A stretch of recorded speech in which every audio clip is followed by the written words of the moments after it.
Hi everyone, it's Emily and Linda from Shenzhen, China, and today we're here to talk about school starting again. A couple weeks ago, Guangdong province was notified that schools could reopen on May 11th. Each school had to make a plan for how to keep students healthy and safe from COVID-19. Schools were inspected by government officials to make sure they were ready to put these plans into action. Here are a few things that our school did to reopen safely. All teachers and students had to test negative for the coronavirus before they could come back to school, including us. Our school arranged for more buses to pick up students so students would be able to be more spread out on the bus. Some parents even drove their students to school. Everyone is required to wear a mask outside of their dorms.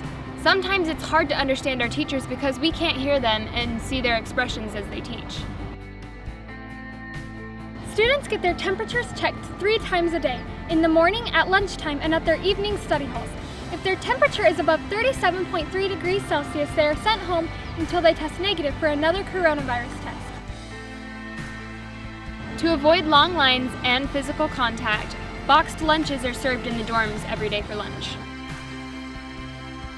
Dividers were put up in the cafeteria to prevent germs from being spread while students eat breakfast and dinner. These meals are more staggered than lunch, so students can eat in the cafeteria.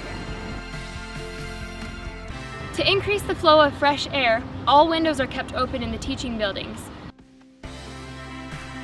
Large gatherings are not allowed, so extracurricular activities including sports and clubs have been canceled. Instead, students go to study hall or tutoring.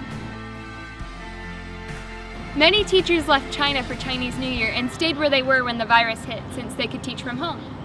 When China's borders closed on March 26th, they were trapped outside of the country. The teachers who did not make it back to China are teaching their classes online.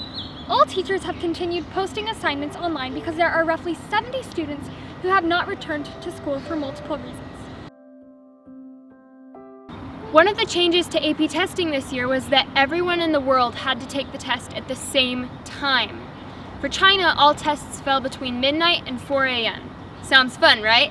Because of this, many AP students did not come back to school until after their tests, so they could establish their own nocturnal schedule. For AHS News, this is Linda and Emily from RDF International School, signing off.